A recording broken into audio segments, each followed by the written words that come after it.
Ladies and gentlemen, boys and girls, Minecrafters of all ages, welcome back. This is Hambbage. It's Hardcore Vanilla Minecraft, and we're going to dive right back in again. Um, get these slides out of the way. We don't need that garbage. Here we are. Run, coward. I hunger. Maybe something I would say to a cow. I'm guessing that's a quote I don't recognize. There's plenty that I do that I feel like are made just for me, but for every hit, you gotta have a few misses too, right? So let's get back in. What's been happening since we last talked, chat? I hope you guys have all been doing well, and your worlds are good. Mine is wet, as it was, but it's a little brighter. It's getting there. Sun's starting to poke through there.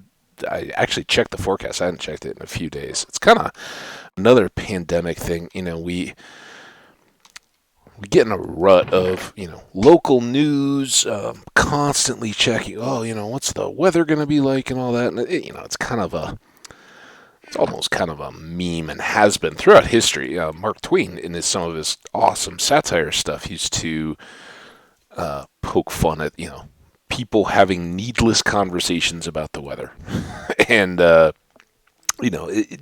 does it warrant as much conversation? How many idle chit chat conversations have been had out there over the years of, so weather's pretty nice today, huh? Or, oh, looks like it may rain. And just a few thoughts on that, because again, the historian in me thinks it's fascinating, and there's, for any of those kind of things, usually there's a reason why when you dig down into it. And certainly we're more disconnected now than in the past. But when you consider that, first, until 150 years ago most, people mostly lived on farms. And that trend of moving into cities from what were otherwise just rural areas, and we talk a lot, I talk a lot in here about small communities, historically in particular, where people didn't know in their entire lifetimes, they didn't have much opportunity or reason to know people outside their immediate village or town, if they happen to live near a small town. But even prior to that, when most people's occupation is growing food for their immediate families and selling the excess, that limits. You can't live in a town, because when you don't have cars, and even horses and things are a luxury, and you would find more value in having a oxen who may not be terribly fast, but could pull a wagon. So an oxen being plural, sorry. But you'd have more value in having an ox that could pull produce for you than, the typical, idea of a fast running horse that you could ride quickly over, like a Minecraft horse, where you want to pick the fastest ones and go. So you would want to live closest to your fields. That's why there's scattered little homes, and those may have grown to be fairly substantial kind of compounds where several generations of a family, or maybe in-laws and things, would come together, and their fields would be spread out around them in in whatever various directions or whatever as they went. Well, the people would, live, sleep, congregate, eat close to where they were doing their work, and then would periodically go to the towns. And, the towns would have a very small population of actual residents.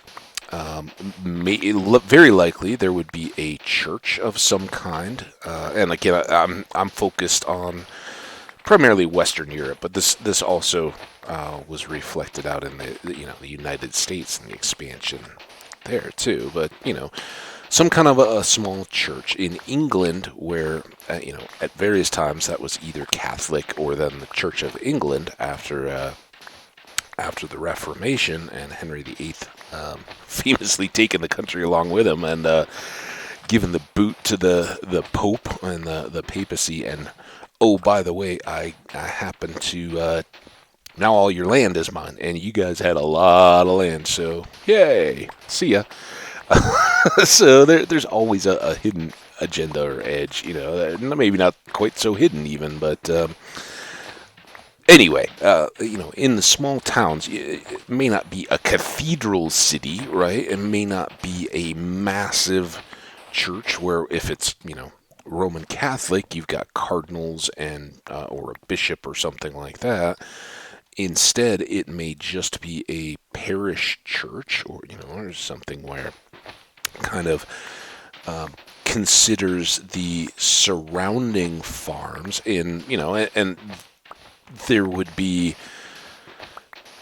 measurements to help divide that up. And regardless of the faith element, whatever church hierarchy you existed in, they would kind of allocate how often you needed a church based on the how big the population, how many little villages and things were around, and the number of farms and scattered homes were in the area, because those are the people that you're serving. So much like doctors in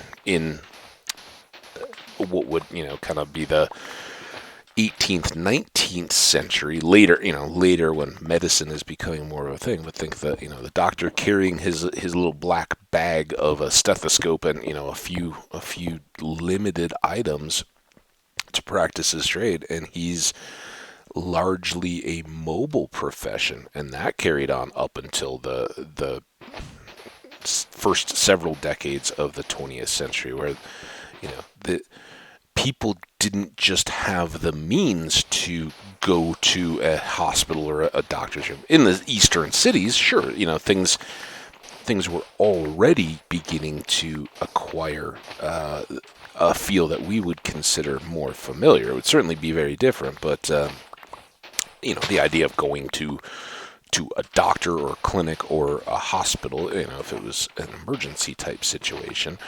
In cities, though, those, you designate a space where that can be done. Still, though, there would be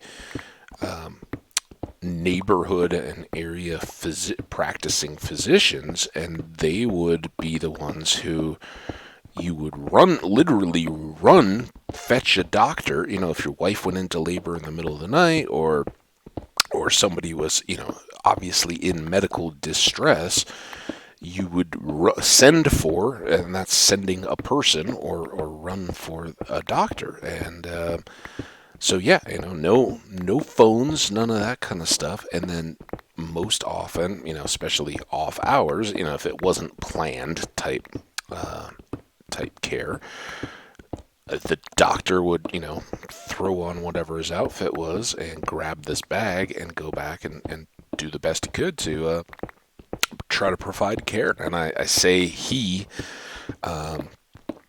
there were very notable exceptions, but it was very much a male, not only dominated, but protected profession, and more so than in, I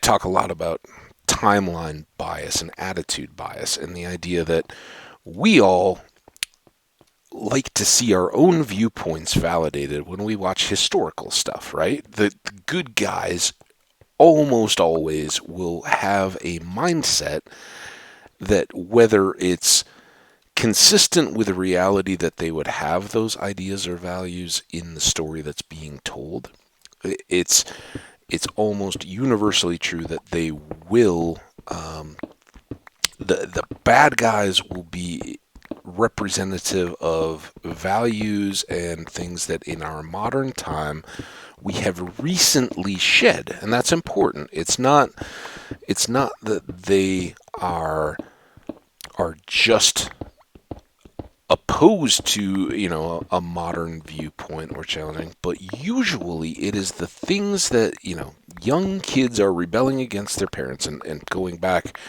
to the 50s and even 20s and beyond. The 50s is where, Hollywood really seized on that, but this idea that children are themselves a market, and they want to be they want to show their independence in thought as well as in actions from their parents' generation. So the whole idea of out of date or out of touch, those kinds of terms really came in the early to mid 20th century from much of the media. The music had actually been preceding it, where style of music changed quickly, right? And it makes sense if you think about it for a little bit, that if you think jazz in particular, because it's so American, and that fits in. But when you think about, jazz is driven and it is so free-formed at its best, where artists will come together and jam, or just kind of play their instruments to a unique and personal taste and skill, amid an underlying just structure of a bass rhythm and count time signature. They are then allowed incredible latitude as individuals to show their own sense of style and personality. Well, if you think about it, young musicians who have talent, borderline protege, those are going to become the potential star musicians, right? I'm talking like a Louis Armstrong or something like that. These are the people that pick up an instrument, and against all odds are amazing, older, practiced, accomplished musicians, and being like, wow, that kid's got chops. And they immediately become adopted into kind of that society or fraternity of like-minded individuals based on their merit. And then they, hopefully they, and I've never had any, music theory training or anything like that.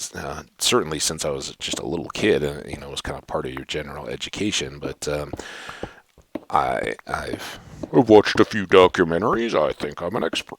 No, I'm so amazed by when you feel yourself in the presence of a talented musician. It is so amazing, and because it's so far from anything that I could envision myself doing. Even my youthful, futile attempts to play instruments and that kind of stuff. I could never get to the point where I'm just playing without consciously thinking, okay, what do my, piano, what do my fingers have to be doing at this? And that really, it prevents you from getting into the spirit of the music. And, if you're stuck at that kind of skill level, which I always have, even if I can cautiously say I reached that kind of level, and that's a big reach. I wouldn't say that I've ever been proficient at any instrument, but I've done enough, and it intrigues my mind to the chords and things like that. What you're trying to do to manufacture the sound is fascinating. But anyway, as usual, we've wandered quite dramatically. So we kind of got to style and time bias and all that kind of stuff. Again, old topics, but those developed for a reason. It's that young people, when they have skill, they're going to be more innovative and more free in their thinking than people that have already been doing it. And if you think, okay, so, Louis Armstrong, and I don't know a whole lot about his personal story, but, think he's a kid from New Orleans. He's just virtuoso with a trumpet. When he first gets one, he's making it do things naturally that other people work their lifetime and never are able to do. And so he's adopted into kind of a much older musician circle where the professionals see how talented he is and can appreciate it, kind of take him under their wing, and give him what mentoring and opportunities they can to play, and play amongst other good musicians. Critical, if you do have those kinds of talents, to be able to find other people where you're not. And this sounds egotistical, but when it comes to art and performing at that kind of levels, and sports too, it's fair to say, there's sportsmanship, which I think everyone should play sports to most importantly, especially in today's world, learn how to lose. Seriously, how many people, it takes one look at our politics and our systems there to understand that our culture has completely forgotten how, or that there's a value to losing with grace, and being able to one, not go act like you're 3 years old and say that, there's no way we worked hard, so therefore there's no way we shouldn't have won, and I think a lot of that bleeds through these days. The other thing is, give some credit that there are others out there who are working just as hard as you, who feel that they are just as entitled to winning. Okay, another tangent alert. I've always struggled with the athlete. All praise to God. I'm so glad that God gave us this victory today.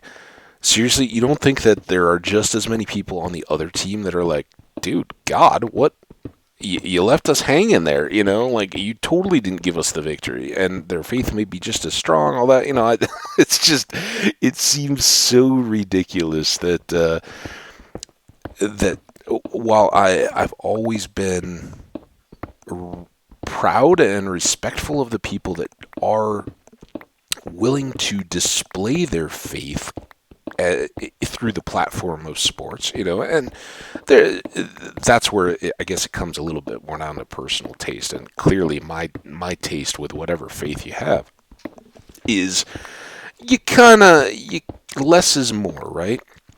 You can maintain your own values and you can display them, but I think you'll much more readily find that your audience is receptive if you don't jam it down their throat so much. If you're and a lot of people resist this, the idea of wearing a gold cross on a chain for Christians is, that's just a sign of my faith. Maybe, if you're a kid, your parents give you something like that as a confirmation present, or first communion, whatever your particular background. Same goes for friends of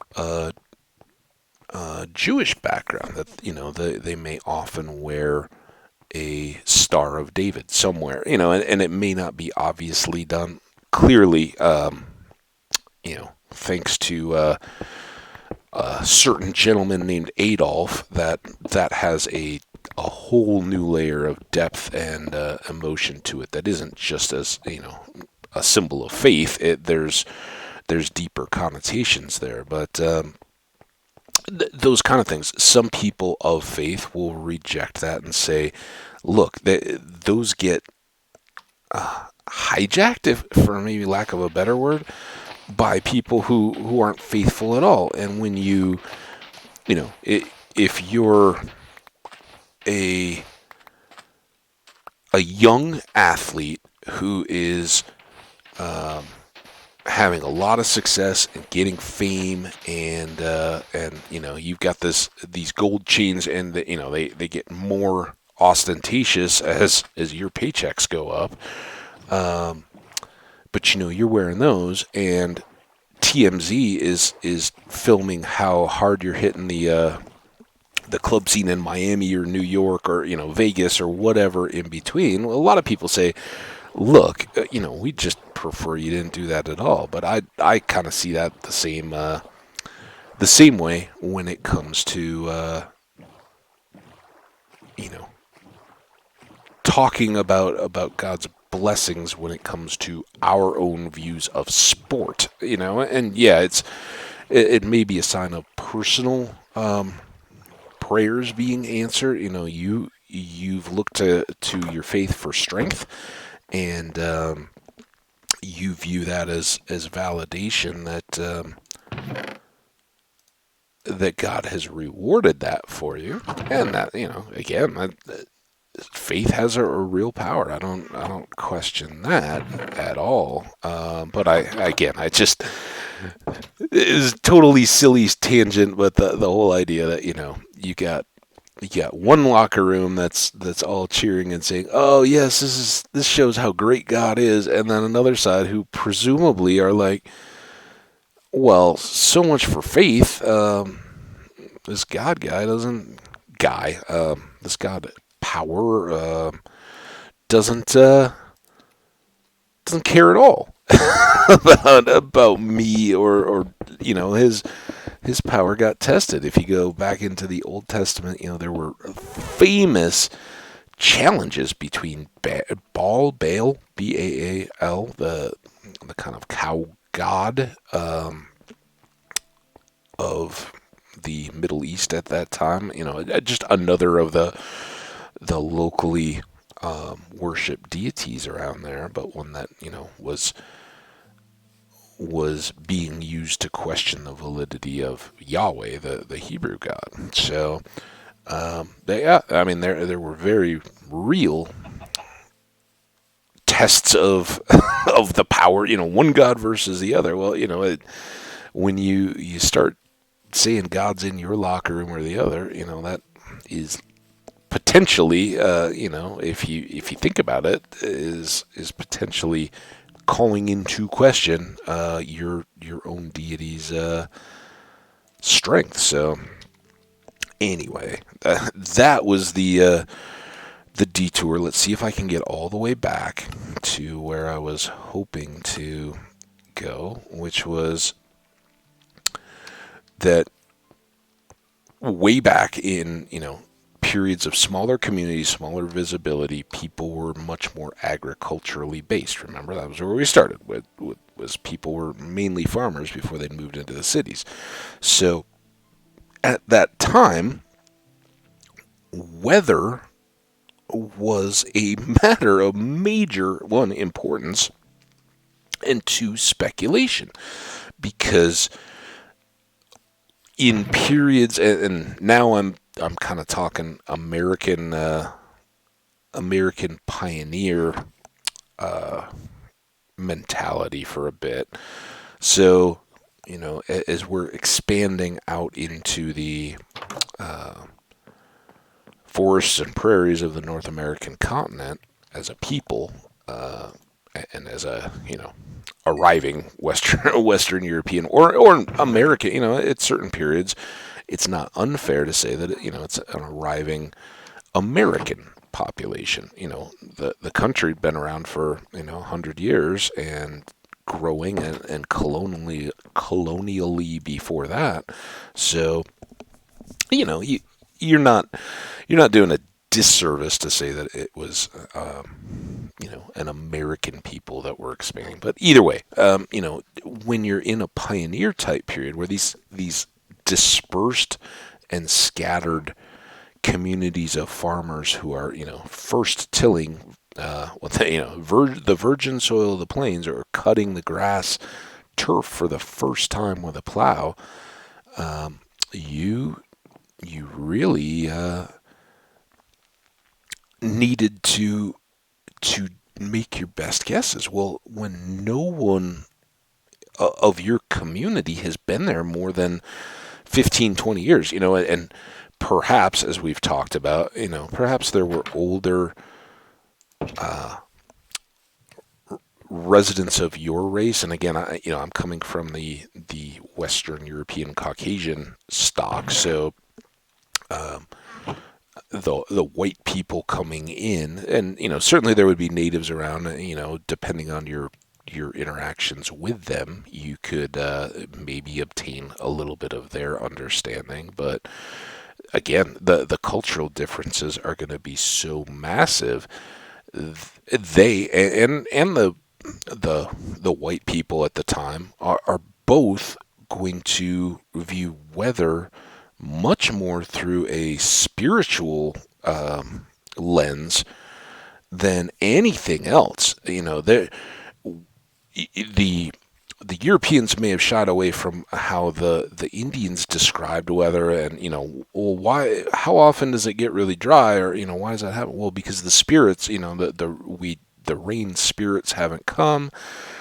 Cultural stigma talks about rain dances and those kind of things. So there was a lot of that type of back and forth where the arriving white pioneers would scoff at these savage beliefs and ways, but the white pioneers that are arriving are really no better suited scientifically or uh, educationally to understand weather, how it's impacting. There's no such idea as satellites. You have maps, but you don't even have a robust enough communication network to roll through. And that's why when you turn on the weather today, often you'll see record high heat in the middle of the summer, right? And the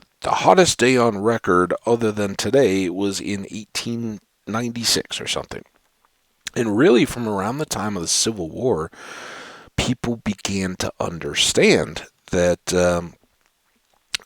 kind of, a little bit of statistical analysis, but by first recording what the weather was and keeping it, and then comparing it to other places in the area, they were beginning to fill in this weather picture of how storms moved across the continent. I mean, again, some of this we discredit people for not already understanding, right? You can, in the United States, where the Gulf Stream and the winds are predominantly west to east, you can by and large stand and know to look on the western horizon to see if there's storm clouds coming. And if you see big ones out on the east, those have largely either built or have already moved past and are going away. Don't discredit our predecessors or any culture for not already being able to observe things like that, right? They are fully competent and intelligent people, just as, again, just as range of smart people and dumb people as we have today would have been at any time. That's not different. We get more book education, and universally illiteracy and things are far less common, but people did understand observing the weather, and so they'd prioritize this idea that you will have weather stations at the various towns, and those were the best equipment of the day. But barometers were known, so they had an understanding of the change of air pressure. Hang on, I'm going to just take a sip here.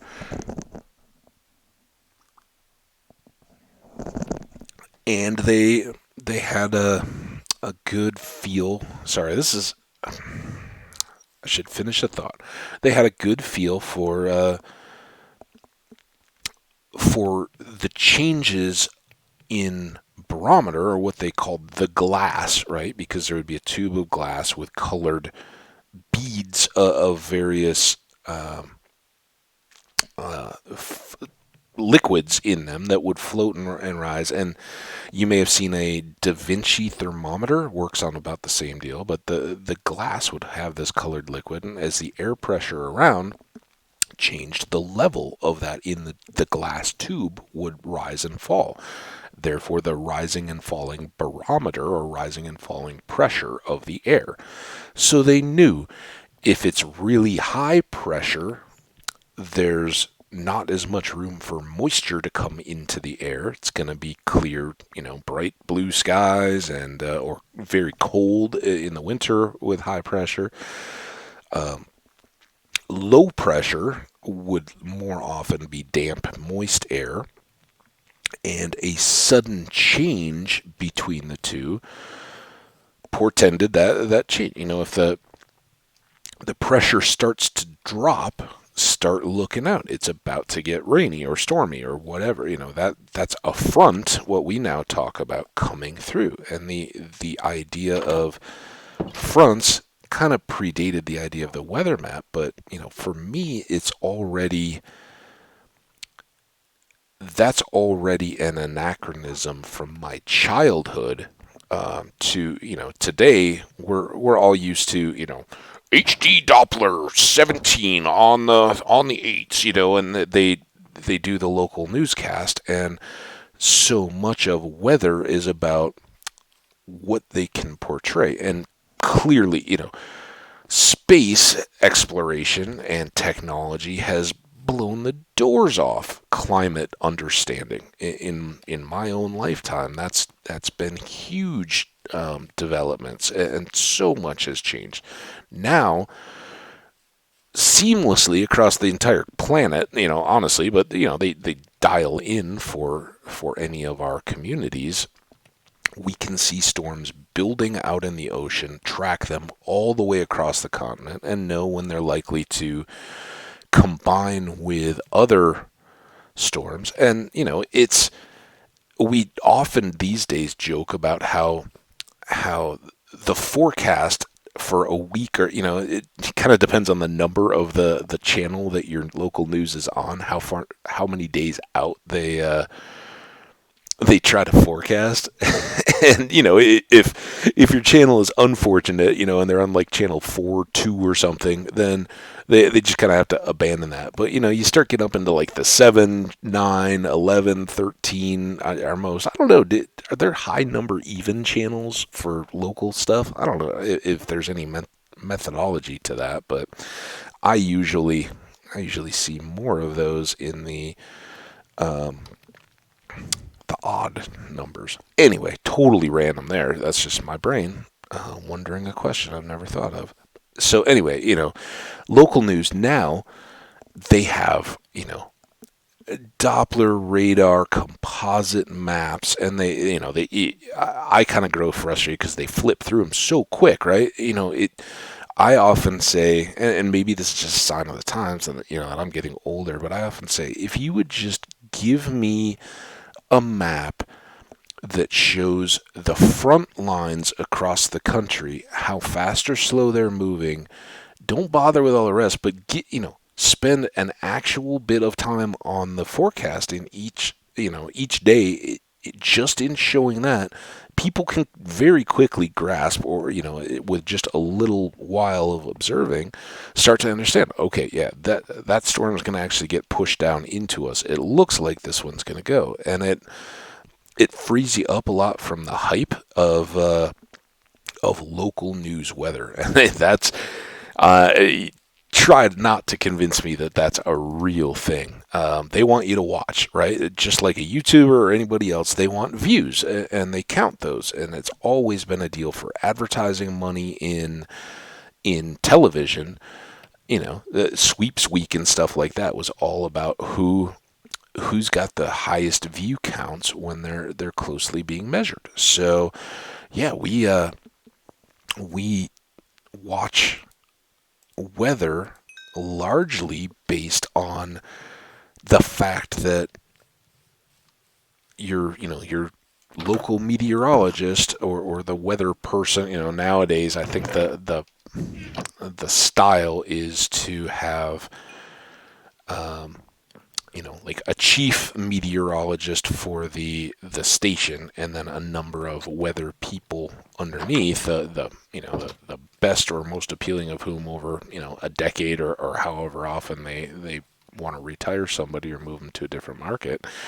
Um, the others will rise up or not, but they kind of present the stuff during the day, and maybe for the main nightly news, the chief person comes on and kind of talks about the weather. Well, they will seize whatever potential weather is out there to come back. They want you to check in on the weather. They want the weather to be a deal so that you look back. Well, far more often when I was a kid, it used to be a deal that, oh, weather, that's the best job in the world. What other job can you be wrong half the time and nobody gets mad at you? It's kind of like a baseball hitter, right? Your percentage of success is likely going to be at best, 1 in 3 for a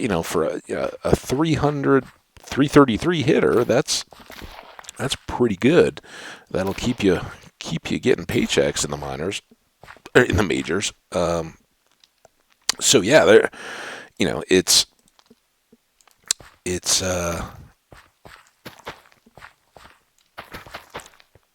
changed so much in that now by the time they're giving you tomorrow's weather forecast, technology is such that they're pretty sure, is it going to rain or not? Yeah, we're pretty darn sure these are actually going to come up to be storms, and so that knowledge makes weather almost a non-event, right? You don't need it a whole lot when you can look at an app and see, and it's really a factor of the satellites, right? All those places get their refined weather outlooks and things from the National Weather Service. They're adding the local knowledge, familiarity. Particularly here in Colorado, we laugh when new weather people come to, and again, local news is a part of bigger business, right? The people get bounced around from different markets. So, you may start out in North Dakota, right? You're at a channel, but they only have a half dozen people, and, you may be out covering the high school soccer team when you're not, when you're done preparing the forecast, right? It's just those are the kinds of jobs you need to get when you're going to get started in a business like that. No problem with that at all. It's fine. But yeah, understand that your local news is run by a parent company that's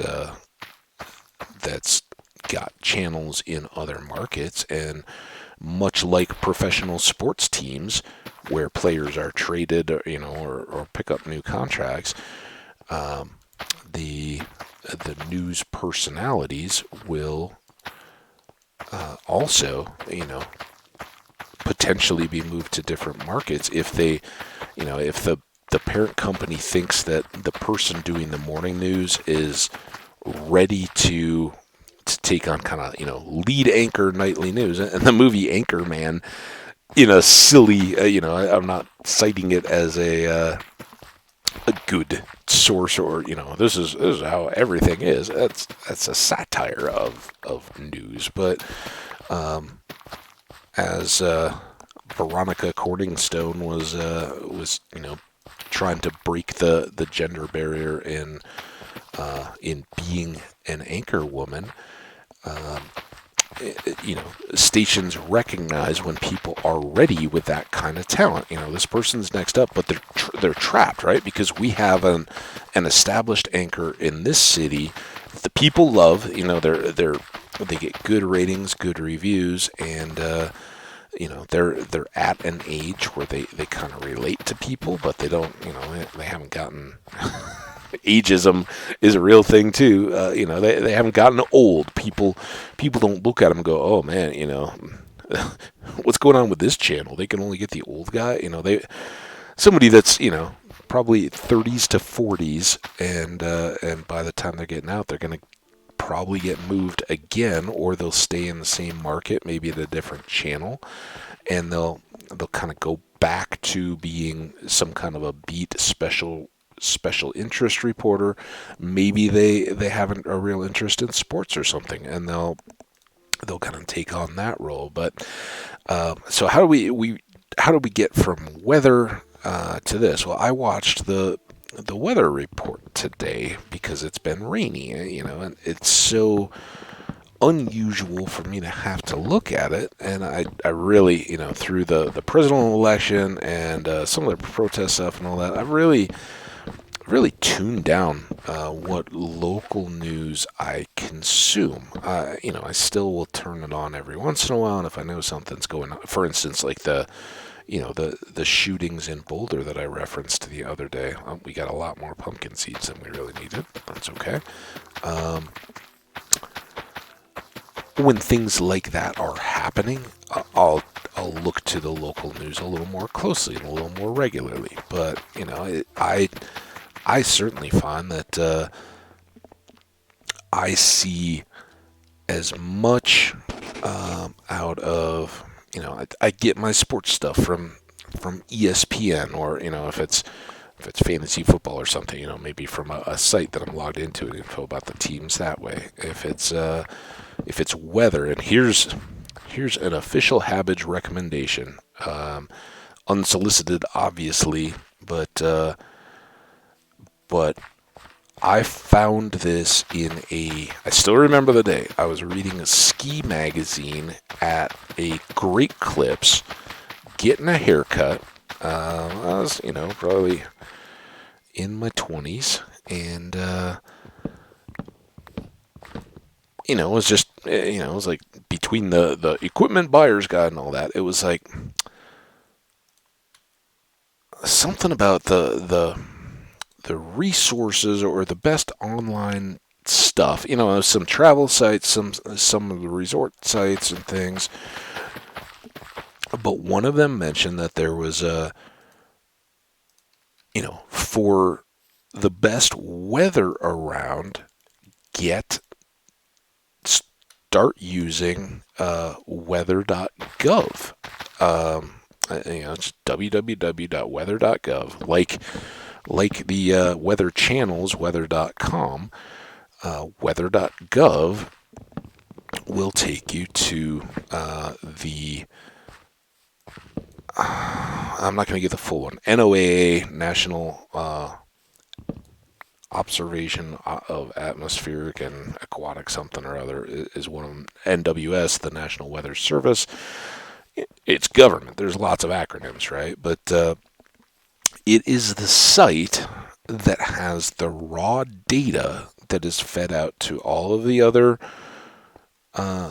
meteorological outlets, so local news and weather, and like all the storm warnings and reports and things that you hear on the news or over the radio, or wherever your phone starts beeping because there's a thunderstorm in the area, those kind of things.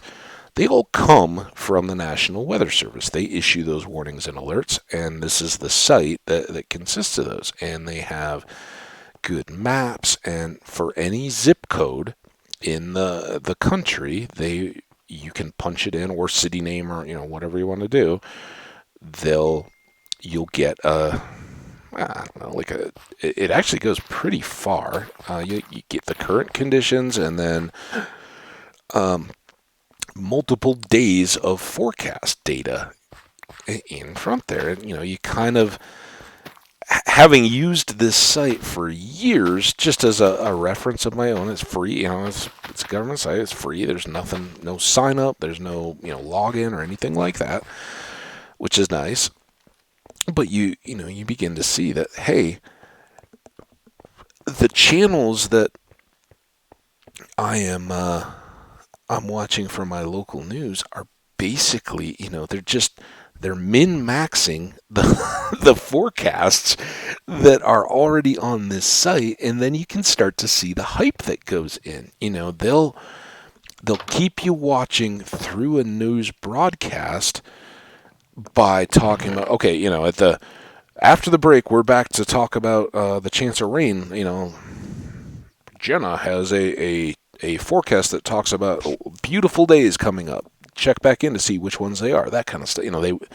They'll keep you coming back as much as they can because they want the views. And when when you turn on the local news and you get the headlines that they lead with, then okay, we we determined that we never had smooth sandstone to use for fences. It's kind of what I kind of thought we did, but fair enough. We need all this anyway, so I'm not upset that we cooked it. Now, this was smooth. Yeah.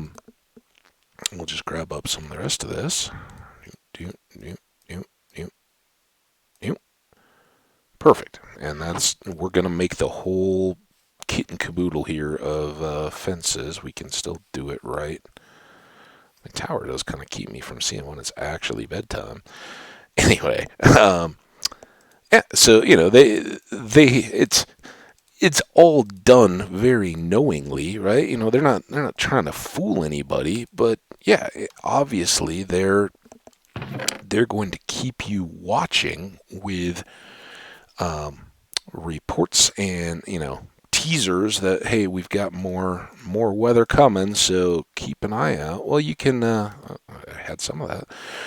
You can stay on top of that yourself, just by going out to the actual source website. It's just out there. I don't think a lot of people are really aware how easy it is to go use that yourself. So it's one of that article that I still remember says it's one of the few government sites that really works better than you would have ever expected it to. And totally true. It's something that the government does. They're the only ones that can really justify putting up weather satellites and things, so they have all that, and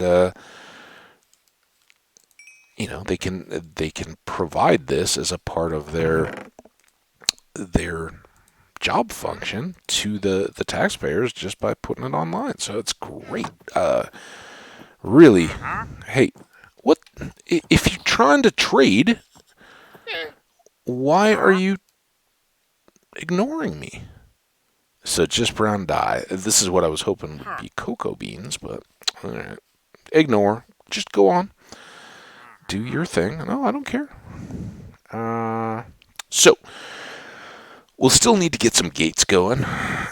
We can do that eventually, but for now, let's go.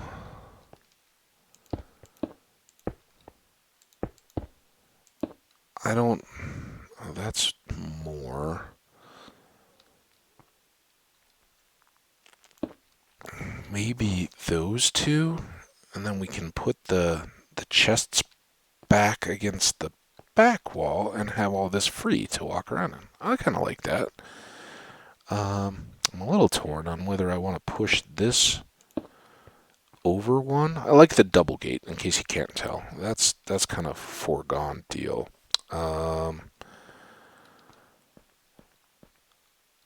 Here we would have torches all the way, and I think we've got enough here. We can end cap these with torches. Oh, let's just get some of this fence down. Figure it out as we go. So yeah, I think it's pretty cool. So I had. Can you tell I'm just using words to fill time as I get back on track of what I was talking about? Is I don't spend a whole lot of time watching the local news, whether it's weather or any other thing. I just have kind of moved off of that. But in the course of the pandemic, you kind of begin to go, how much does it really matter if I know the weather forecast? I know it might rain. I usually have a raincoat either in a backpack or in uh, my my truck, something to deal with the elements if things get nasty. If I'm out, walking or exercising or something, I kind of take the attitude I'm not made out of sugar. I won't melt. So bring it, kind of deal. Um, if you're out sweating anyway, you're gonna have to get cleaned up anyway. If your clothes get a little wet, who cares? Best thing in the world. Um, so yeah, I I think it's it's just good to be aware that a lot of what we see and are coached, to, oh, if you miss the weather, you're not going to be in on it. Well, it doesn't have a whole lot of real impact on our day-to-day lives in today's world. And it becomes often when I talk to my folks who again are, I'm not young. They're old enough to be my parents and didn't have me particularly young, so they're getting up there. They do very, very well. They're and until the pandemic, more active doing stuff out and about than probably I was or am. But yeah, they're doing good, and they, as any uh, people in an older generation, they often are prone to getting that whole little bit of the world today. What's going on? My mom just is like, what's wrong with people that the news today needs to have weather reports that are primarily telling people, oh, you need to bring a raincoat today because it might rain. Like, you don't need somebody on the news to tell you that. If you're not human enough to figure out after the age of, I don't know, 5, that if it's gonna be maybe rainy or maybe just as a matter of principle you carry a raincoat around, you're not winning the game at that point. So yeah, I see the humor, but I also get, there's less justification for having these weather teams, except that it's the bulk of the reason why people still turn on the news. Are you telling me that if people didn't have a real insight to insight? No, if it wasn't the convenient way to kind of get a quick hit recap of what the weather is likely to do through the day without having to check it, I think a lot more people would be a lot less likely, roundabout way of saying that, to tune into news at all. I mean, it's so toxic. It really just gets you down. And locally we don't have. Oh, there's certainly things going on, and that's why news seems to me a lot of times to get overfilled with the special interest, the fluff piece type news stuff. We've talked about the dog that followed their master, 1,000 miles across the country when they moved away and they made it back to their home. Are you trying to get into my tower? Listen, pal, you didn't even bring anything good. Just for that, I'm going to take your leads. So at least your llamas won't try to come into my house. You can't drag them in. Haha. Yeah, see ya. Get mad. Run away. Alright. So, we have hopefully freed ourselves of that little inconvenience. Horsebox leads. Dun, dun, dun. We put up fences. We need wood. Do we have any? We have no acacia. All right. Well, I guess, and we had no. We, to be fair, we talked about at least trying this.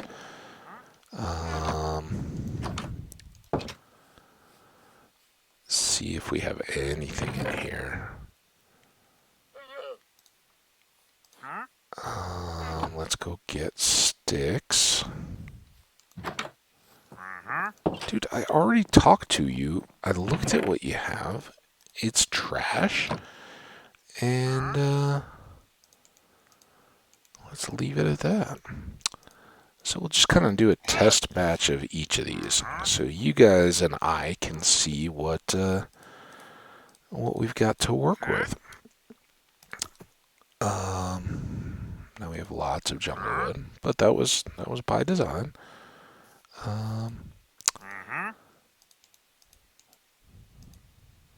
Sticks.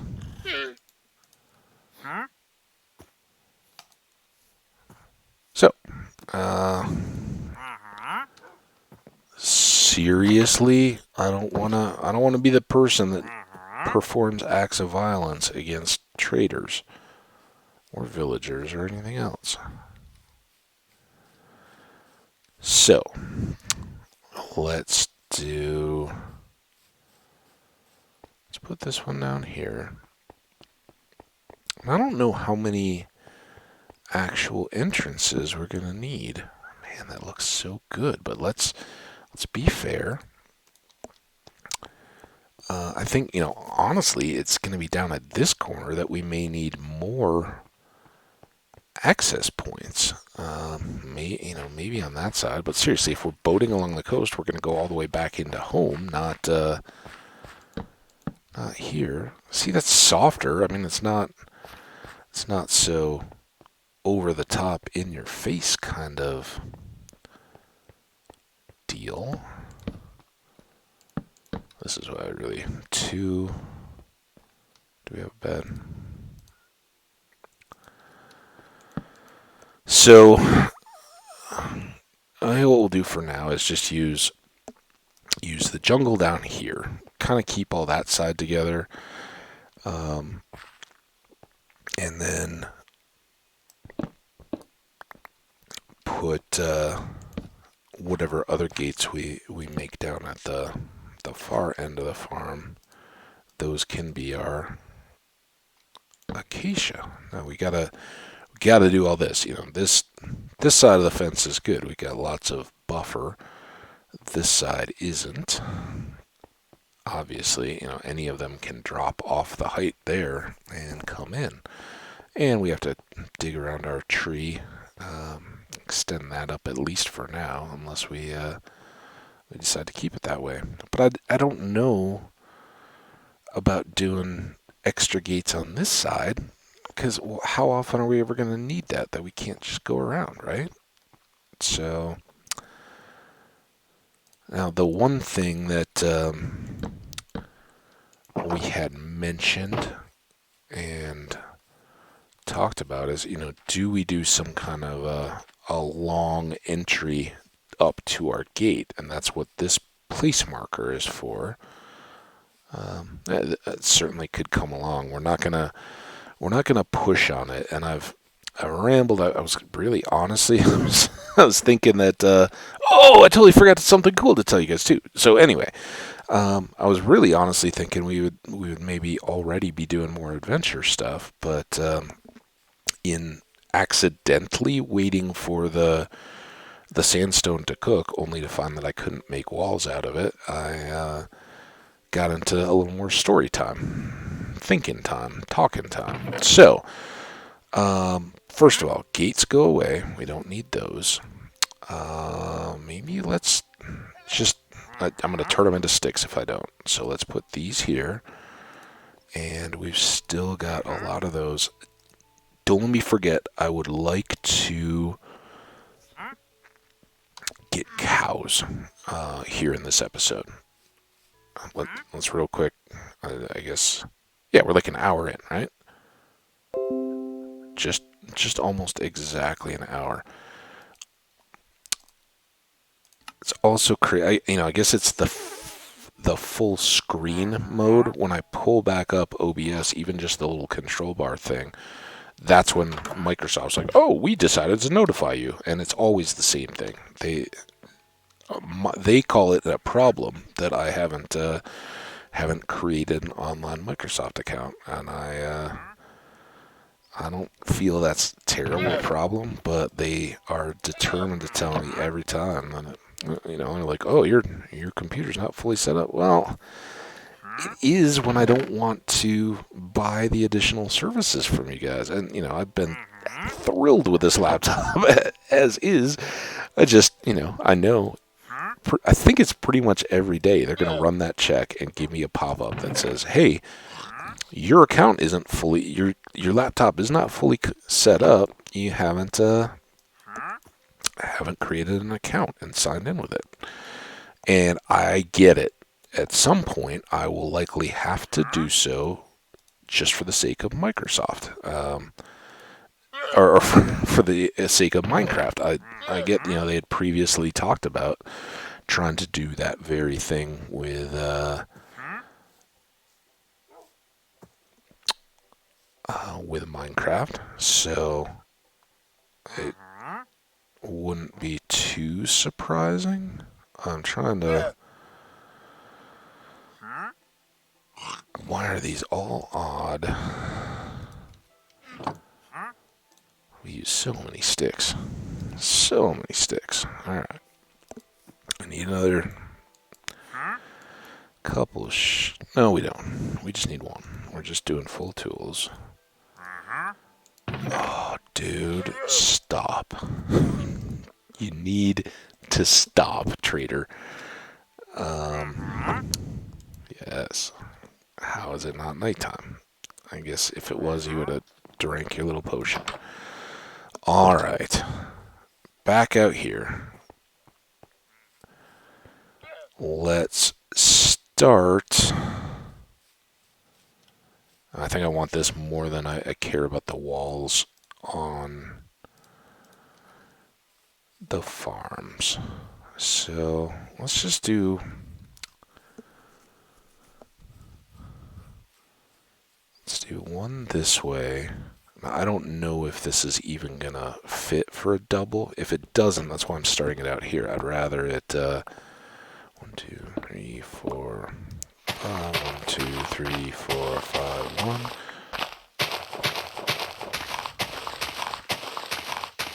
Sorry, I can't talk.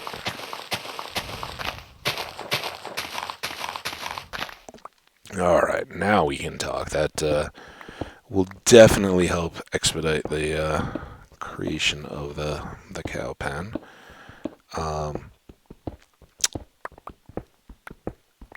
Faster than it would if I was trying to talk through it and having to recount and find out I was off and all that kind of stuff. So, no, we can't. So we'll just have the one. That's fine. One here for cows, one on the other side for chickens. Will be a good way to get started on our husbandry projects. So as we do that, the fun and exciting stuff I did between streams I need to talk about, and also the something else. What was the something else? Oh, okay.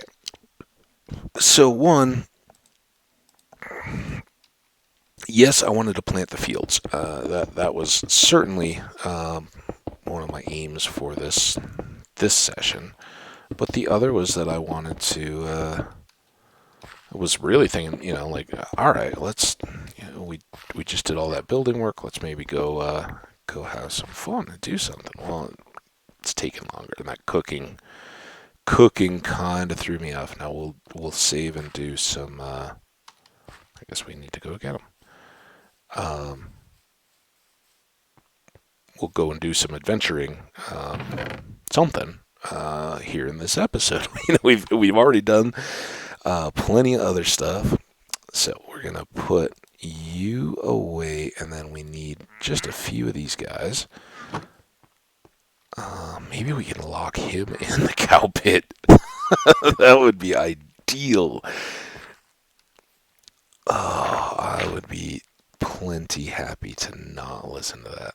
So this is the smooth. So we'll do our little light box of smooth. Just because it's up in the air. We'll do our fence around. And one thing I'd done in the it's the world on my splash screen when I have I don't have the world necessarily loaded in while we're playing. That's called Dry Stone Wall, and that world I actually I've always, and I've done so many of these in my life. I always do two spaces and then the next one. And in that one, I was like, that's kind of silly. Why don't I just make a fence without a gate in the middle and put the cows and the chickens right on top of each other? Not a bad idea. It worked out pretty well. But even if we did that here, well, I think it's going to be too cramped to our entry. Let's just see, though. Yeah. We'd need to go one more out, and I don't want that to just be jammed. I want space for our entry in. If you are going up to a large fortification, you don't have to walk through the back alley with all the dumpsters and everything. You walk up through, kind of a grand entrance. So hopefully we can kind of maintain that. So we want these guys.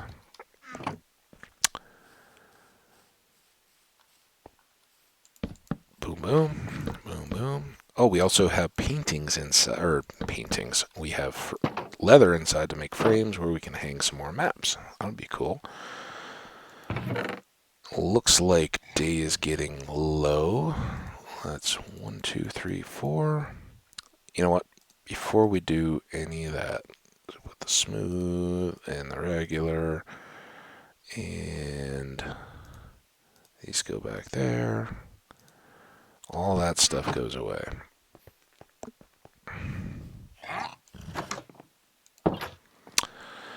I would like to go get cows, and for that we'll want all the leads.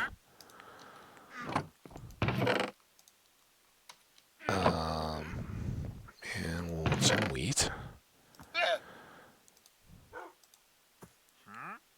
Everything else is good, so that'll be our next little deal. I'm gonna take a sip here.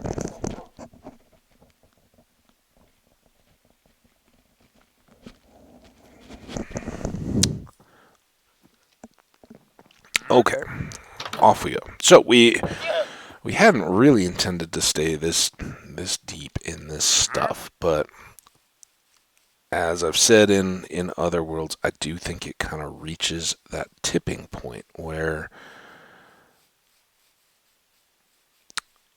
you just you got to get it done, and you might as well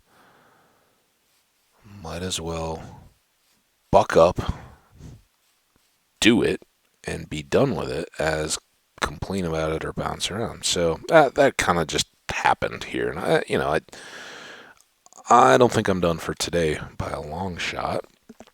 So we'll still have some adventures, but the time that I had in between our episodes, as I said, in my last one, I kind of just rolled out of bed and got going. So I got the chance to make some coffee. I hope you guys have appreciated how much more alert and caffeinated I am in this session. You're welcome. And there. And back over here. Now we gotta go kind of slow. Because they'll get stuck and break the leads. But this is perfect. Nope. Oh, you were already there. You. Okay, do we have 4? Good. Come on, guys.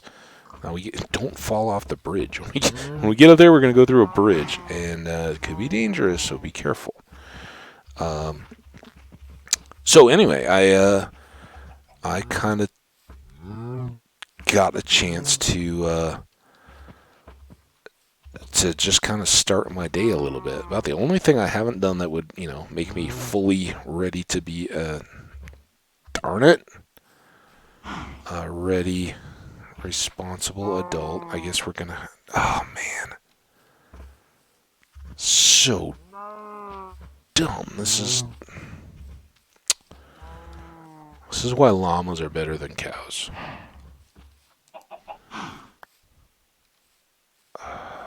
And you end up going all the way back to the last. Oh man.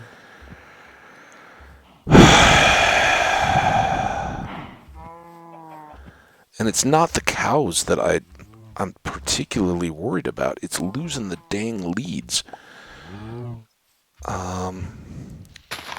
Think let's at least try to set up for better results the next time. Because this is going awfully, as you guys may have seen. So the only thing in my day I missed so far, and I still haven't changed or showered or gotten dressed or anything. But having not been out and kind of gotten going and seeing that it's still getting a little brighter and some hope of doing that, I'm kind of like, well, all right, nobody else is around. It'll be okay. I will get clean. But you don't feel like you're real dirty, right? I didn't go anywhere yesterday. I did a lot of couch riding, so it's kind of one of those. All right, yeah, I need to, but not as a priority. So what did I do? Well, in the course of getting my breakfast and all together, I worked on my content a little bit on YouTube, and I think, if this was me and one of the channels that I watched regularly, this is something that I would really appreciate and look for. So I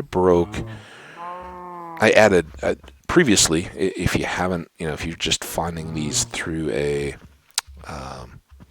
link to a video, or, you just found the channel and pulled up a single one, I'd previously had only one playlist, which was Hardcore Vanilla Minecraft. And since that's the only content I'm creating so far, I'd like to add, one or two more games into the mix, at least as a change of pace. But if you start changing your pace before you've even established the game that you're really playing, you're kind of showing that you maybe don't have the endurance to play a lot of that. So all in good time. But because I didn't have how many leads are going to break through this? Come on, one at a time. Come on, dude. Don't make me go in this hole. Okay. Now, right along here.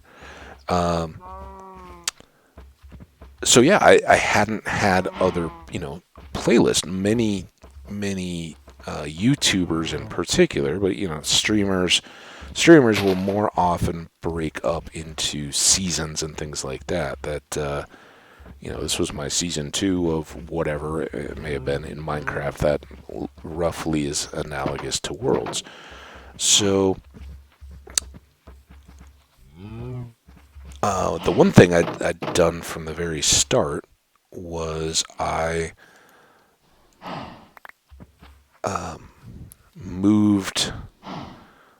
I went into the settings and made sure that the playlist order plays this, the episodes in order, right? So you get, you go to a playlist, you're going to get shown episode 1, and that makes sense. The content shows newest to oldest, so if you just look at the top of the screen, you're going to see my most recent videos already up there, whether you're looking at a playlist or not. So in the playlists, I try to make those chronological as opposed to publishing. So you start at the beginning of a world and you can kind of follow along as it goes.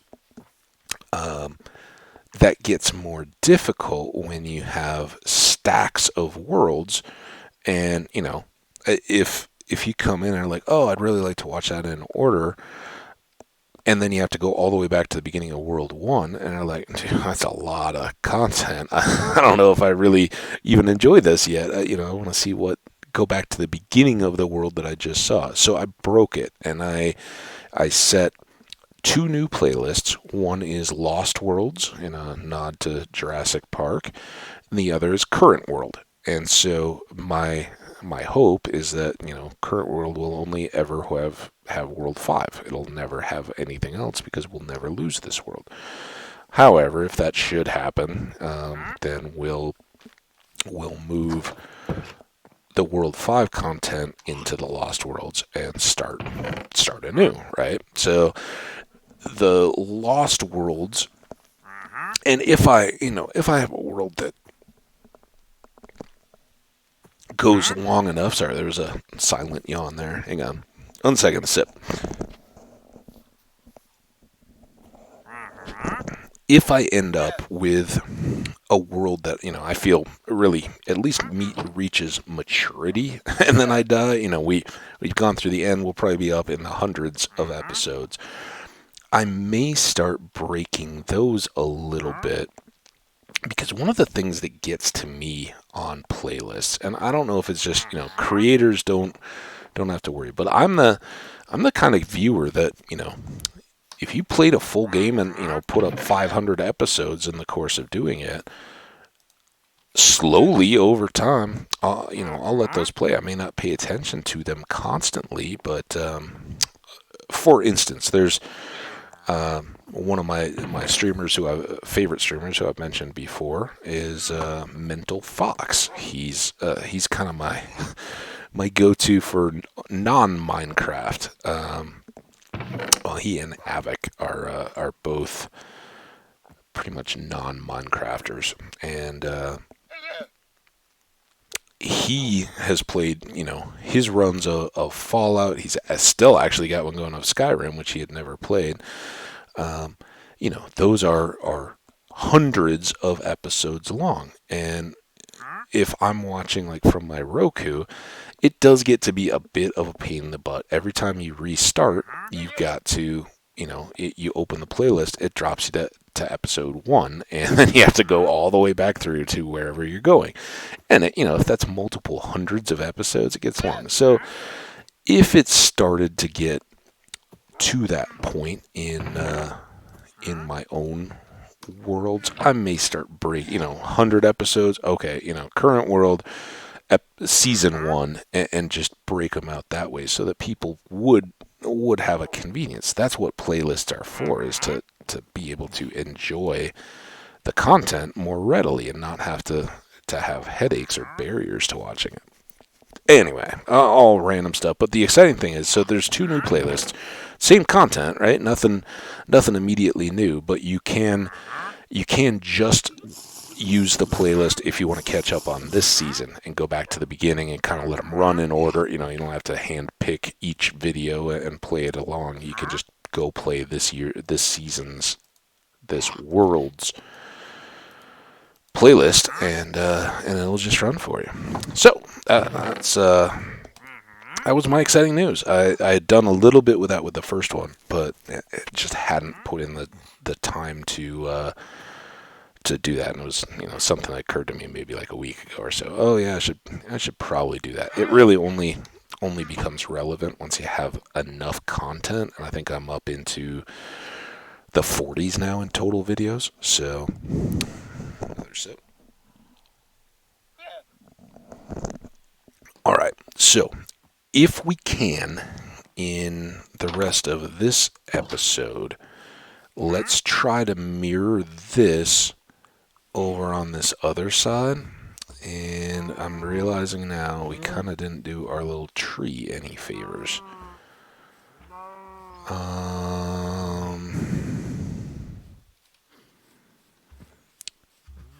Should we put chickens out? Should we build out into the water? We could kind of... That's what we're going to do. I've decided. It is done. You, sir. Look, you're not even with your llamas. Don't tell me that you care about your llamas.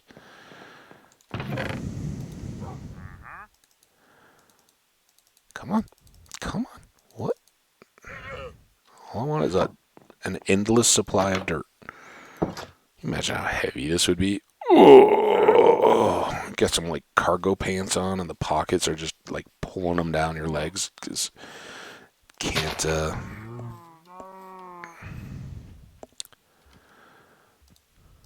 contend. All right, one.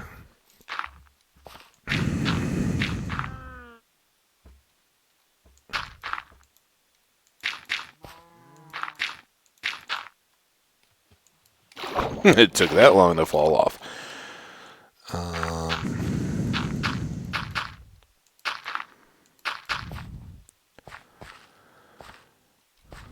I didn't bring any sandstone, so that's the edge. 1, 2, 3, 4, 5, 6, 7, 8, 9, 10, and then the edge. And then this would be the... Alright. This is the quicker way to do this. Not too bad, huh?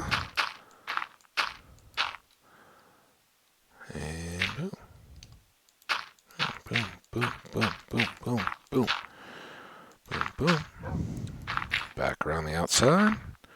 Fill in the middle. Switch out sand for dirt. We're in business, chickens. So yeah, I think this'll go. And again, always looking for opportunities to use mossy cobble. With our awesome respiration helmet, we can maybe go hit some of those. They're not the temples, but just the underwater ruins, I guess, where the drowned come from sometimes. Get some mossy and make kind of a water edge of my fortress here. Well, I'm happy. I think this is going to be a good compromise of where to put the chickens, where they won't impose. I'd like that tree to stay, and I'd like to somehow make pasturage for our horses and donkeys and mules and stuff in there, and then eventually, we're going to have to. Actually, it works out okay. We're actually going to need sheep, with the colored wool and all that kind of stuff as well. So that may have to require further clearing or planning, but we'll get there.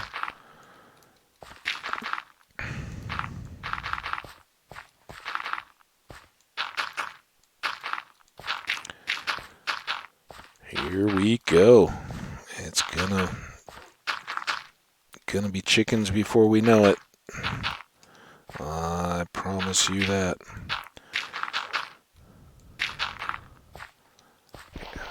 And, let's leave that. I can leave that too. Let's just dig out all of this stuff. Stuff being sand. There's a word for it. Let's dig up the sand. And then we'll backfill our dirt that we need to. Swap out our supplies and be good to go.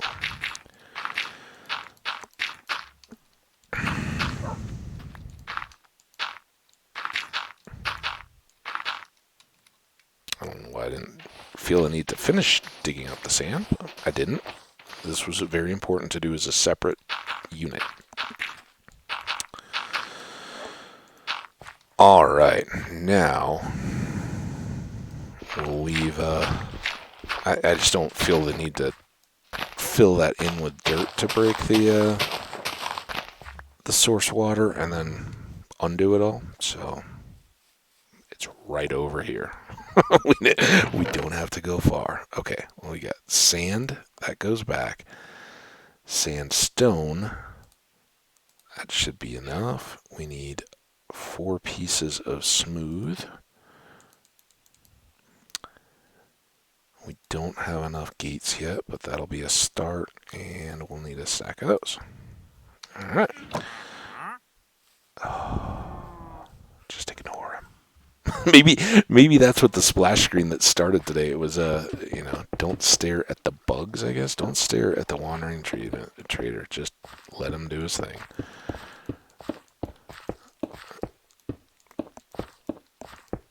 Oh, wow. When it goes wrong, it goes wrong. All right. Got our perimeter. We've got our 1, 2, 3, 4, 5-ish. Our 4 lights-ish. Looks about right. Everybody good? Our torches. Now, as y'all may be aware, the chicken duck debate has varied in intensity and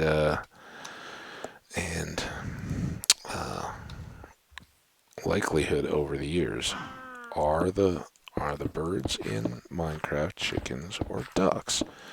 Clearly, they produce chicken meat. That would seem to be pretty strong evidence in the favor of chickens, but they also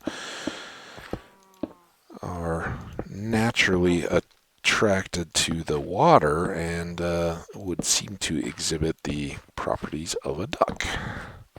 Namely that they float and weigh the same as witches.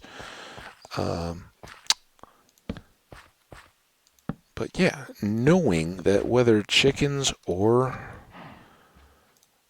ducks, these particular variety are fans of water, I think that having them here close to the water's edge, they'll appreciate the scenery, will appreciate their happiness.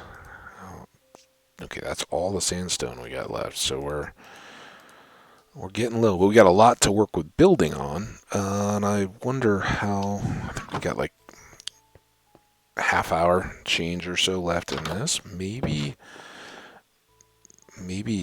depending on how long it takes to actually get chickens going. Did I pull all this out of here? I think I did.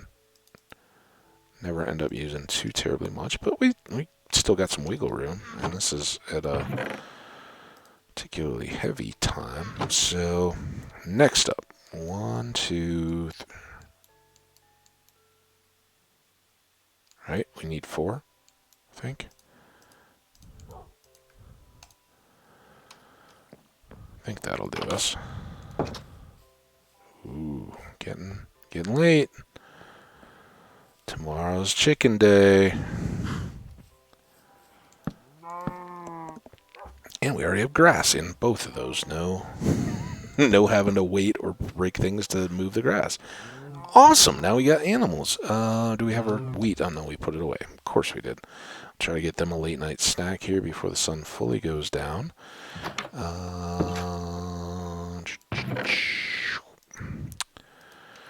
Let's just drop off these. Put what remains. So shopping list type items that we need to keep in mind that we'll still need. We should go at some point try to flip our acacia tree farm, or at least just go wandering in savannas enough to get back a bunch of those trees.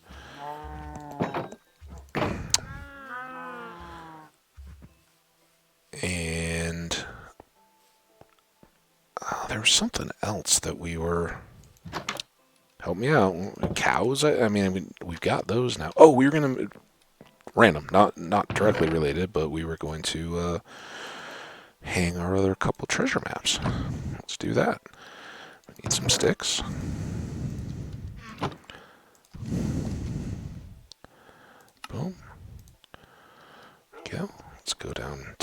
Shh, don't let the wandering trader see. If he knows we got to... Salty, you're on guard duty, man. If that guy comes down here, bite him.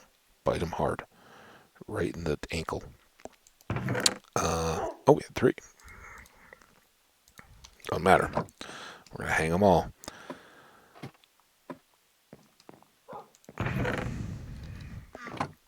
Still had the sticks. So, yeah, we're dipping into what limited leather reserves we have from that one walkabout. But, God, so... I think, let's do them here just because it'll mix things up a little bit. That seems like a center one to me. That seems like that. And yeah, not bad. Pretty cool. Again, I've always loved. I like maps in real life. Maps and globes and things like that. You find an old map and frame it, hang it on a wall. It doesn't matter what's on it. People just eat that up. Or at least, I do. Once upon a time, a long time ago, I went to the Bahamas. Significantly, I went to the Bahamas at Christmas of 2001. And you may say, okay, well, why is that significant? Well, 2001 is significant because that was certainly the year that we experienced the attack on the Twin Towers in 9/11. Not to mention the Pentagon and the loss of the flight in Pennsylvania. But I had been set up to go to a convention thing through work in the Bahamas, like the week after 9/11 happened, or sometime in September of that year. And of course, like the pandemic, but out of a different kind of real fear, immediately, flights were shut down. And for a company sponsored thing, they just, they said, there's no way. We're sending, a whole bunch of our people flying technically internationally. And it's right off the coast of Florida, but technically we're not sending people flying internationally just for a conference kind of deal. It can wait. It wasn't customers. It was all internal. It was kind of, I think I've alluded to, but just kind of recognition and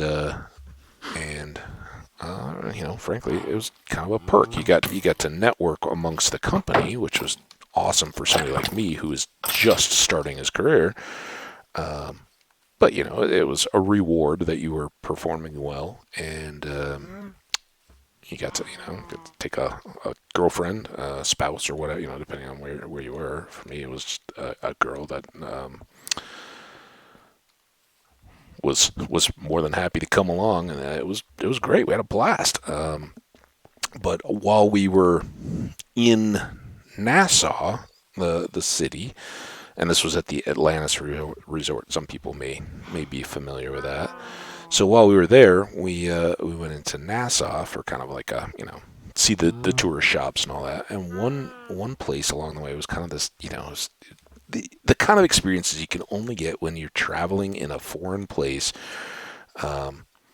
and receptive to adventures. And we'd seen all the we'd gotten little souvenirs for friends and stuff and all that, done the tourist kind of shopping stuff, and that was awesome. And then we were kind of just wandering around, not a massive town, and we saw this little sign. I don't remember what the name of the business was or whatever, but we poked our head, and it was like this narrow, rickety stair going up these old multi-story buildings that made up the old Nassau Market city center kind of area, historic stuff. I'm talking rather than having a real clear purpose, and that's okay. We need to get chickens. That's what we're supposed to be doing. But yeah, I wandered up and it ended up being this old map shop, and I didn't end up getting anything. It wasn't I didn't have a place or anything like that. Like in a tiny little apartment or house or something. I don't know. Tons of roommates and all that. Nothing where I'm like looking to decorate at that time. But went into this little place and like nobody else there. And after you're in, just like tourist, people bartering and hawking stuff and all that, it was cool and quiet and just like, a little oasis of serenity. And we don't have, that's why I'm like struggling. So what do I got to do to get the chickens? We don't have any seeds because we haven't even managed to completely fill in our wheat field yet. Let's go flip that, but let's get our leads for all the good they did us.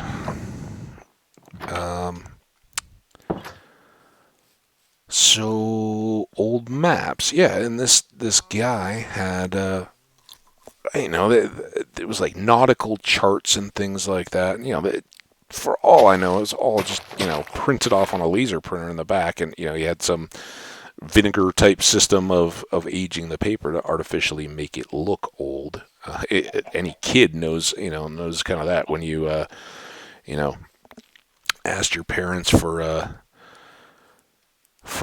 help with the matches or something to kind of singe the corners of a piece of paper where you draw a fake treasure map kind of deal.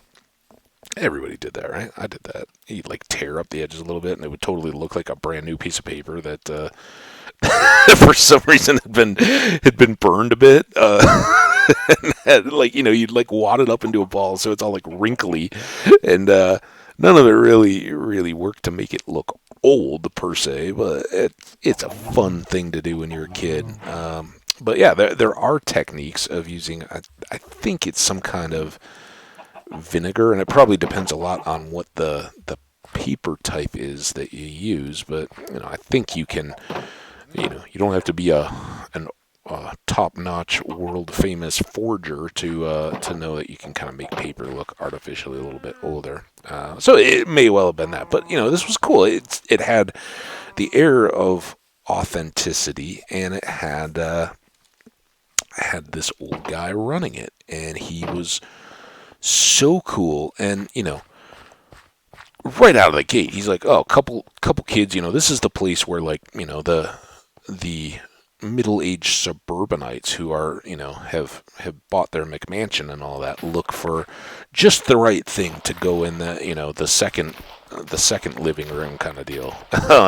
So he knew out of the gate that we weren't coming in there to really buy. We were just browsing. But yeah, we talked with him, and when he found out that the girl I brought, we weren't dating or anything. We've actually been very good lifelong friends. Our parents were friends. We, as little kids, went to the same schools and had same church and all that kind of stuff. So, long-term friends. And she's always lived in the upper Midwest, but we actually both went to school here in Colorado together too, which was unplanned and totally unexpected and unplanned, but one of those twists of life's fate that are awesome, so much fun. So, I wasn't dating anybody at the time, and, it's kind of one of those deals where you always think like, oh man, that's so awesome, and from my perspective, certainly that, hey, can I could, kind of impress any girl I want to.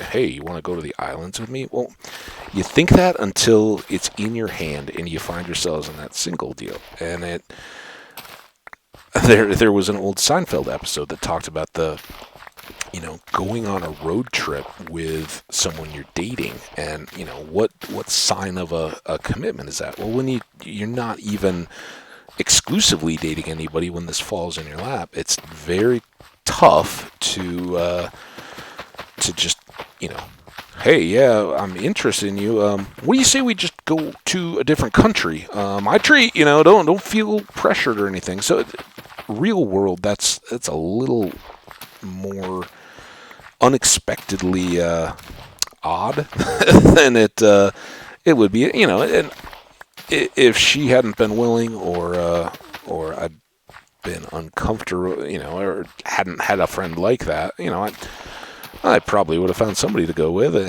would have had a pretty good time. But it was a highlight of both of our adult lives, as we've grown apart, and she's got her own family and kids and all that kind of stuff since. But to be able to just go as chill friends who knew nobody was trying to impress or expect anything out of the other. We had such a blast. One of my other good friends out here went with his ex-wife, and at the time, you didn't know any of that was coming years later, but so all these weird little shared memories. But the two of us being able to go in and chat with this old dude in this map shop, and he's just, I'm like a kid in a candy store, literally, a map store, but literally like a historian's candy store, because I'm learning stuff that's not just in the and Atlantis is wonderful. A little bit of a tangent here. It's aged, a bit now, but I think it's still a pretty well regarded as a destination type resort. But it's kind of the all-inclusive, you're there and you stay there situation, more like a cruise ship, right? Your entertainment is planned for you. You book excursions and stuff like that while you're there, and they've got, at least they had, they got these awesome water slides and a big aquarium throughout the property, so you can go down in the little like glass tunnel things to see massive, sharks and fish and all that swimming over your heads. So cool. I definitely recommend it. And again, this was 20 years ago. Wow. Now that almost, not quite 20, because I wasn't. It was the holidays of '01, so, but yeah, very cool, and when this guy figured out that we were both from the upper Midwest, first thing he thinks of, probably, I don't mean to guess, his experience either, but first thing he thinks of is snow. He's like, oh, did you guys know that it snowed here? And it tells us this whole story of, how sometime, and I don't remember if it was like the 60s or the 30s or something, but he's like, yeah, there was one particularly strong low pressure front that actually brought cold enough air over from, the coastal United States to make it snow briefly here. It just went into this whole tale, and he was an old guy, had the Bermuda British accent kind of deal. One more sip. But such a, those are the kinds of experiences. And when I talk about, between each episode, I say, go out, see your world, some version of where we're so fortunate to have time on this world where we're conscious and aware that we're here and having it. Don't waste it. And to some people, video games, you're wasting your chance. Well, I guess you can, but it's a choice to not be outside constantly. And I think it makes the time that you do spend outside all that more impressive, especially as you guys may be getting a taste for from me when I do these kind of things. This is the chance that you let your brain kind of switch off of direct thought, what you're doing in front of you, and go to a place where it can kind of reflect back on some of the experiences you've had in your life. So when I say get out and explore your world, to whatever means, and these are subject to change, based on just the circumstances of your life. If you have kids and things, it's a lot tougher to get away. Even pets, I've talked about that, how one of the reasons I don't currently have a dog is knowing that I'm, single and alone, I would, that's every few hours. You can't just go randomly walk and hike and not come back, or decide to stay at a friend's house or something like that. You then have a responsibility. Same goes, but I I couldn't advocate strongly enough for the benefits of travel, and it doesn't have to be expensive or fancy. Road trips are epic, and some of the best experiences. And I've had ones that I've done completely solo by myself. Where I'm just driving. Hey, I remember putting that torch in there. um, and others with friends. Seeing new places, or just cheaply traveling without having to buy a plane ticket, or be on an airline schedule between familiar locations. So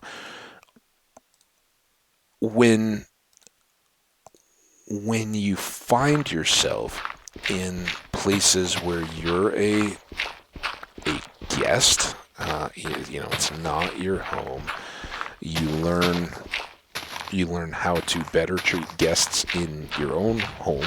I think, and you have that empathy we certainly talk about, but you find yourself opening up to the possibility of these experiences. And I'm certain, I don't know this, but I'm certain that there's something in your brain chemistry about being in unfamiliar locales, hearing, even if it's just a different accent, but hearing the everyday conversations around you altered, that makes your senses kick into high gathering mode. Something heightened, maybe not reality, but just heightened drinking everything in and burning these things into memory. And that makes a lot of sense to me. Again, you go back to our ancestors who are, semi-nomadic but hunter-gatherers. There's predators out there that, will eat you if you give them a chance. And when you find yourself in an unfamiliar landscape and environment, your brain has to react in the way that says, okay, I need to note every new detail. This is a different plant. What does this plant remind me of? Is it like anything else? Is it like the plants that I've eaten before and been happy, or is it like the ones that I use to dip my my arrow tips in to make them poisoned and kill things? Newness is a tonic to our what I think is how our brains have developed to first, allow us success, but now make us aware of what all is around our world. So it's certainly been my experience that when you travel like that, ducking into an alleyway or around the curve of a building, you'll see sights and things that will just catch you off guard, and you almost feel your heart flutter. Just like, I've never food taste. this is corny, and it definitely gets played up. But food tastes better.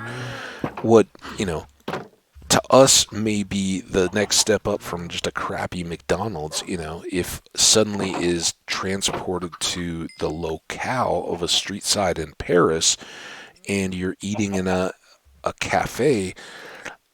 If it was familiar, the food may not bear scrutiny. And you may be like, dude, man, I don't even know if these guys pass a health inspection. But the atmosphere of it completely transposes it into one of the highlights of your life, perhaps, and will make you appreciate the company you're with at the time.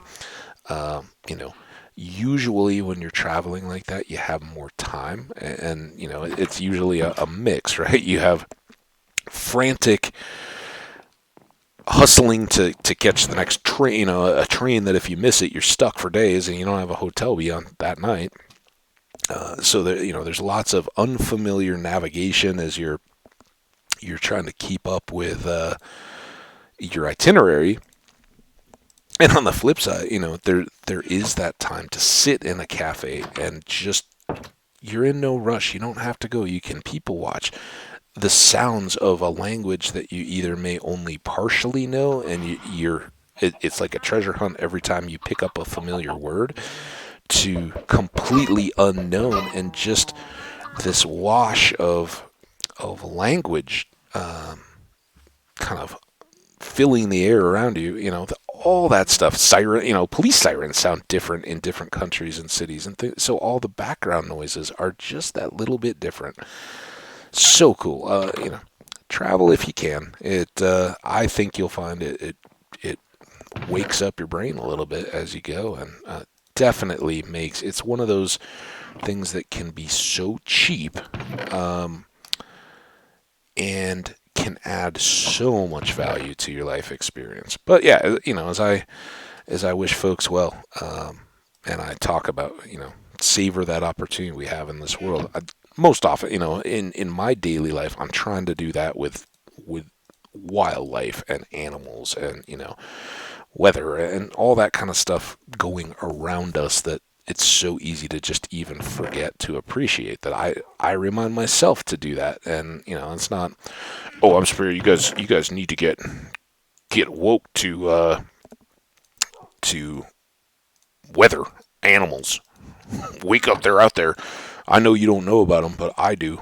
This is the secret knowledge to get them. Now, this is stuff, I'm sharing by and large thoughts that I have as I play the game, and that's kind of an aphorism that I've tried to adopt in my own life, is just take time, even when you're moving busily around, take time to savor what we have around us, and not just let it slip by. You'll become more aware of some of the environmental stuff and all that goes along with it, that I loosely kind of refer to as baggage, right? We get so many different causes that want to guilt trip us, and almost make us feel bad for living. And that's, I don't think that any of those people would intend that. They have causes that they're passionate about and want to further. More power to them, but we all have to also enjoy life, and enjoy those opportunities. So we gotta eventually, now that we've got so much more smooth stone, there's two things I'm thinking about here. Wow, that was really high enough to even make that noise. Okay, fair enough. We've got a bunch of smooth cooked, and as we've talked about, I think that uh, at least up to window height here, and probably a little bit higher, because as we talked about, our ramparts will go around and kind of tie in, and I think they'll be at about that height. And so that would be kind of the walkway, and we'd want the outer height of the walls, the side facing out, to overhang that a little bit. There will be probably a lip, and as we were just walking around up there, I think maybe we want to kick out our tower a little bit. But I don't know that I want to dive into that just yet. One thing, it'll be a little bit more precision. It'd probably be a slow thing, and we're well past that. But I just really want to get some of this converted into smooth, and raise up this wall and those walls next. Um, and then we can go further. So I think we are right at about time. And I know this one's been a little bit disjointed, but we got good progress in, right? I was just about to sip some coffee. I can wait. I'll just drink my fill after we wrap up this video. So, yeah, we got all our crops done, or going at least. Some of them are still going to need to spread. We got cows and chickens in hand, right over there. We got some more maps up on our walls, gates and stuff. Good. So I think when we come back, we will go go do a bit of something not at our base, and see what kind of, hopefully not, let's knock on fake wood. Um, Hopefully not get in too much trouble, but still have a bit of fun out there and do something a little different than just building stuff. These things can kind of drive themselves now. I'm standing here talking not in the escape screen because all this time is more time for the chickens and cows, which are right over there, to still grow up. So maybe we can get one more feeding in and then head out for now. And as always, let's get back out. Actually, I'll leave it. We'll leave it here. We'll come back. Um, but let's get our thank you slide up. I do so appreciate you guys tuning in. I hope you enjoy the content. Again, that's I'm having fun. I'm doing these as recorded videos so that hopefully you guys can find and enjoy them too. That would be my ultimate pleasure. And if you do find them, do me a favor. You don't have to like. You don't have to subscribe, certainly, but I would definitely appreciate it if you know other people that enjoy Minecraft and just enjoy having the content. Just say, hey, I found something new. It's pretty cool. Give it a shot. But any of those and all, you don't have to do any of them. Just being here is awesome, and I appreciate it. So we're gonna wrap it up. I'm going to switch out my coffee. No guarantees that I will be any more fully dressed before the next one because I want to go get to some adventure. So this may be a quick break, but we'll see. More next time. Until then, take care of yourselves and do enjoy that world outside. Bye now.